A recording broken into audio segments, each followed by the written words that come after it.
शांति।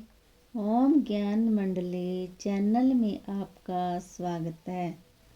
सभी बाबा के बच्चे इस चैनल को सब्सक्राइब करें व वीडियो को लाइक करें।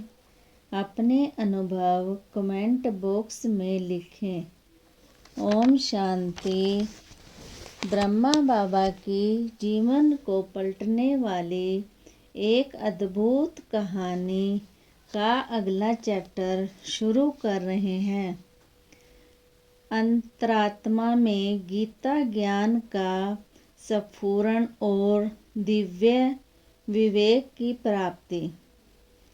अब दादा को अंदर ही अंदर ऐसा अनुभव हुआ जैसे कि भगवान अव्यक्त अथवा गुप्त रूप में उन्हें गीता ज्ञान दे रहे हैं।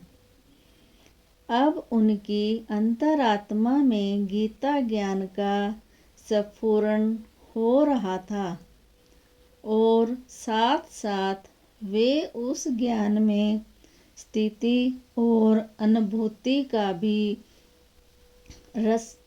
रसास्वादन कर रहे थे। उनकी बुद्धि को स्वतः ही यह सूझ भी प्राप्त हो रही थी कि गीता के भगवान के वास्तविक महावाक्य कौन से हैं और उनमें प्रेक्षित क्या क्या है।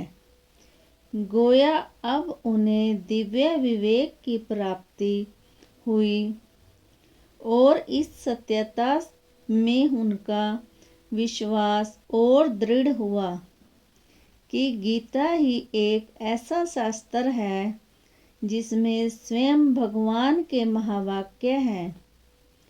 परंतु अब जबकि स्वयं भगवान उन्हें ईश्वरीय ज्ञान दे रहे थे और उसकी अनुभूति करा रहे थे, तो गीता शास्त्र जिसे वे नित्य प्रति पढ़ा करते थे अब उनसे स्वतः ही छूट गया। दादा को ऐसा अनुभव होता कि वे अर्जुन हैं और स्वयं भगवान उनकी ज्ञान पिपासा तृप्त कर रहे हैं।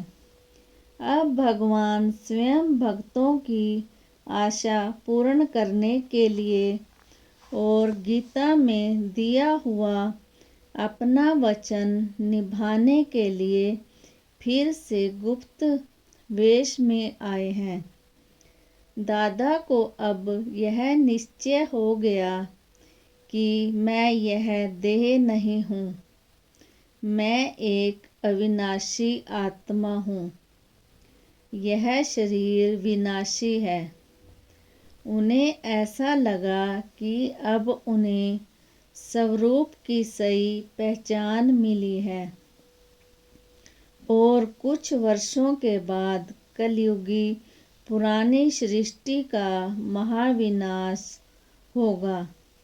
इस प्रकार की गुप्त आवाज सुनकर वे अन्य मित्रों तथा संबंधियों को भी आत्मा का ज्ञान देकर उन्हें प्रभु के स्नेह में मगन अपनी नज़र से निहाल कर देते थे।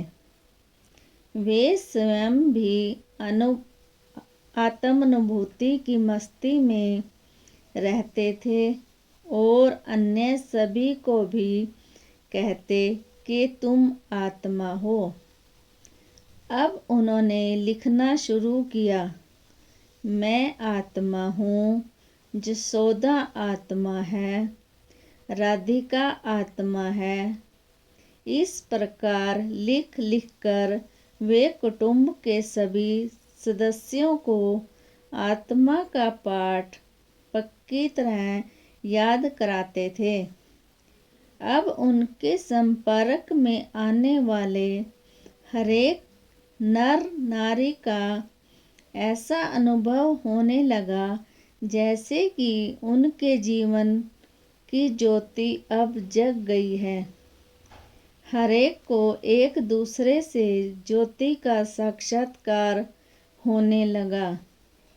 जिसके फल स्वरूप सबको आत्मा निश्चय के साथ परम शांति का भी अनुभव होने लगा। उनके मन में विकारों के प्रति घृणा पैदा होने लगी और उनका खान पान भी शुद्ध हो गया। परम पिता परमात्मा शिव ने दादा के तन में प्रवेश करके अब नर नारी के खान पान, व्यवहार, दृष्टि, वृत्ति आदि को शुद्ध किया और उनकी शिक्षा की व्यवस्था भी की। उन्होंने सबको पितृवत स्नेह भी दिया और उनके जीवन को श्रेष्ठ बनाने के लिए नियम भी बताए। फिर क्या हुआ?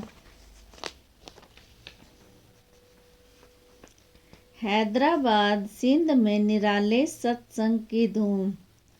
ब्रह्मा कुमारी ब्रिज इंदिरा जी ने लिखा है कि अब दादा ने कई दिनों से बाहर घूमने जाने भी बंद कर दिया था। हम घर के सभी छोटे बड़े सदस्य बैठ जाया करते थे और दादा आत्मा का जो ज्ञान देते वह हम सुनते थे। इस आत्म ज्ञान में इतनी शक्ति थी कि उससे सुनते ही हमारे मन में उसकी धारणा हो जाती थी। थोड़े ही दिनों में दादा के दूर के संबंधी भी आने लगे। अपनी अंतरात्मा में ज्ञान की गुप्त आवाज सुनकर दादा को गीता में और अधिक श्रद्धा हो गई, इसलिए वे गीता ज्ञान सुनाया करते थे। अब उन द्वारा गीता का ज्ञान सुनाते सुनाते गीता के भगवान शिव कल्प पहले की तरह जगाने के लिए स्वयं ही नर नारियों को साक्षात्कार कराने लगे। उनके सत्संग में सम्मिलित होने वालों को श्री कृष्ण का साक्षात्कार, कलयुगी सृष्टि के महाविनाश का साक्षात्कार और आने वाले सतयुगी दुनिया का दिव्य साक्षात्कार होने लगा। इस अद्भुत बात की चर्चा सारे शहर में होने लगी कि दादा के पास जाकर सत्संग करने से साक्षात्कार होते हैं। अब दादा के मित्रों और संबंधियों के अतिरिक्त अन्य कन्याएं तथा पुरुष भी आने लगे। वे ऐसा मानते थे कि दादा ही साक्षात्कार कराते हैं। हालांकि स्वयं दादा को भी शुरू में जब साक्षात्कार हुए थे तो वे इस सोच में पड़ गए थे कि ये साक्षात्कार कौन करा रहा है। दादा को भी बाद में यह ज्ञान हुआ कि उन्हें और उन द्वारा दूसरों को साक्षात्कार कराने वाला स्वयं परम पिता परमात्मा है। सत्संग सुनने के लिए आने वालों के लिए एक बहुत धनवान परिवार की महिला थी जिसका नाम रुक्मिणी था। वे हैदराबाद में एक बहुत बड़े घर की बहू मानी जाती थी। उनका ससुर वहाँ के वरिष्ठ अथवा गिने चुने व्यक्तियों में से एक माना जाता था, लेकिन उस महिला के पति की अकाल मृत्यु हो गई थी और इस कारण से वह बहुत दुखी और अशांत रहती थी। अचानक ही दादा के सत्संग की महिमा सुनकर जब वह दादा के पास पहुंची तो उस पर दादा के प्रवचनों का और दादा की अलौकिक आभा का बहुत गहरा प्रभाव पड़ा और उसे अपने जीवन में अत्यंत दुख के बजाय अति इंद्रिय सुख का अनुभव हुआ। ओम शांति। आगे क्या चैप्टर के लिए बने रहें ओम ज्ञान मंडली। ओम शांति।